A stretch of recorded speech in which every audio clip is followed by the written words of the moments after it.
If you're watching this because you're at the end of a long day with kids out of school, welcome. You are in good company.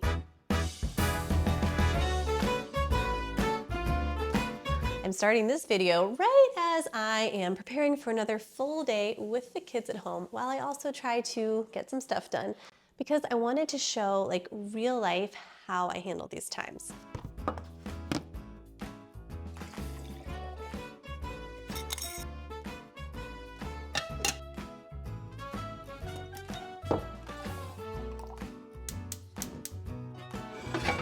One thing I like to do ahead of time for the week is actually something that nourishes me. So I make a batch of my favorite tea. It's a blend of a bunch of warming spices, kind of like a chai, but caffeine free.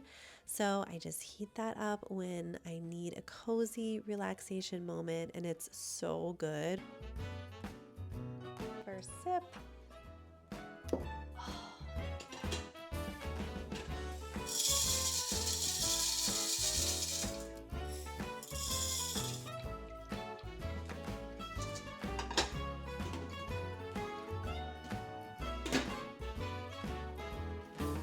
Long days are tricky because so much of the structure we usually rely on just disappears. School, activities, those built in transitions. And then we're just navigating all the transitions by ourselves. And what happens is that we parents become quietly everything all at once. The schedule, the reminder system, the emotional regulator, the one holding what comes next. So doing a little prep, like making the snacks ahead of time and some other things I'll show in this video, it reduces how much I have to track and remember as the day unfolds. So when this kind of work isn't done ahead of time, I find, it doesn't disappear. It just gets carried mentally, moment by moment, while everything else is happening. And that is where exhaustion can build up. And that's where I can start to blame myself or blame the kids. But really, it's a load problem. It's so much better when I front load things. So now I'm going to prep snacks. That's another part of getting ahead of my invisible labor.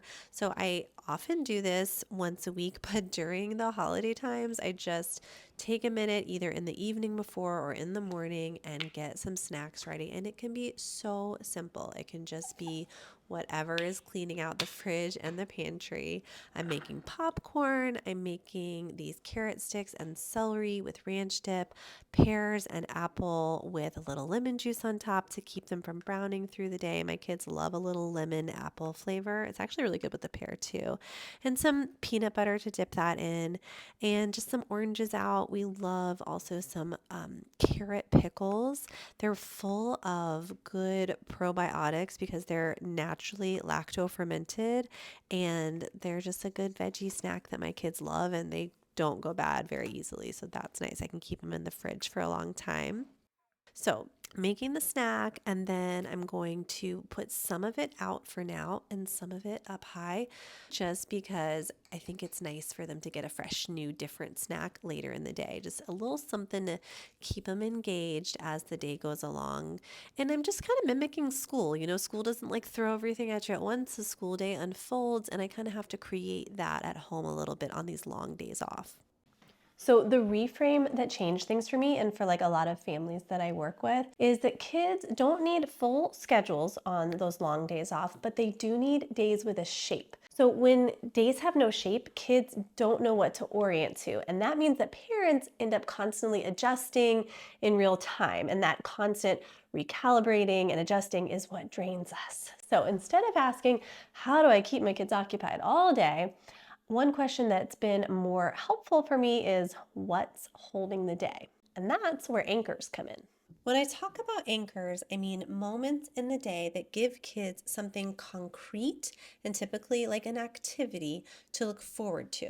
So you can have a morning anchor, like meal times are a great anchor, sitting down and having breakfast together as a family, or a short walk with you, or sitting and reading a favorite book together. Those can be morning anchors. You can have midday anchors, such as maybe getting a new toy from the rotation closet, like It helps so much to not have all the toys out at once, but to have some that are, the kids know about them. They're in a storage closet or somewhere in a bin, but they come out and get brought into rotation at different times. So, like, even when my kids get a big haul from a birthday or Christmas, I don't just set everything out.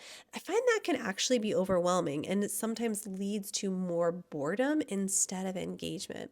So instead, I asked them to choose a few things to play with now. So I'll have a few things out in the playroom at a time, just as a general rule. And then we would rotate new things in as some come out into storage. And then also, when you have long days at home with the kids, same deal. You can either bring in a midday toy to kind of freshen things up, something that they haven't seen in a while. During those long days is a good time to bring in a new toy from rotation. Or like if they've had a big haul recently, like a birthday or Christmas, then I don't actually set all those toys out at once. I have them pick a few things to play with now. And then, like, one or two times in the day, we would bring something new in and like let another toy rest. So that way, whatever it is, your anchor being the time together, being a new activity to do, it gives the day something to hold on to and something that the kids can look forward to. So it kind of gives them this sense of shape to the day. So here is everything laid out, and she knows when to use these things, when to do her learning activities. And I also use this time timer to kind of help her keep track of her independent time. So, another thing that helps on these long days is to lay out a rhythm for your kiddo. So, I write out for her, it can be really simple, it can be a little bit more detailed. It kind of depends on your kid and what they like. I used to draw this out for her, so it'd be a little bit more basic because my drawing skills are not the best. But at this age, she kind of likes to have a little more info. So, I'll write out for her kind of what is going to happen through the day, and I will give her a lot of say in the areas where there is choice, not too much because I don't want to overwhelm my kids with choice. I was a kid who had a ton of choice and I actually found it quite overwhelming. So I like to keep it age appropriate, but I do give her the autonomy to choose a lot of things through the day. At this point, she's 8. And yeah, then I just keep this out for her so she sees the rhythm of the day. And then also, I have some learning activities that I expect her to do throughout the day as well, just to kind of keep it fresh. And also, I find it helps to not have it be all just open free play, but she enjoys a little bit of rhythm of like, okay, now we're going to focus on this sort of mentally stimulating activity for you. And then there's that time with me as the anchor and a couple other anchors in there. This is actually one of the essential things that we work on in the Align to Thrive course, helping families build rhythms that don't require constant mental effort, rhythms that support the way your family actually lives, along with systems for implementing them, so you don't have to constantly readjust or juggle everything in your head. And I make it clear what the expectations are for her when I'm taking a break and not able to engage, and how to get my attention if needed, and when that's appropriate, and when it's important to not interrupt me. Like what level of need is appropriate to come get my attention for. So yeah, I'm just getting everything ready and setting out the things and dividing it into like what's available for her to just get, and then the things that she gets to look forward to that we're going to do together. Okay, okay, okay, okay. Wait, we gotta finish. We gotta finish the video. Okay. Okay, so the Play-Doh has already been a big hit.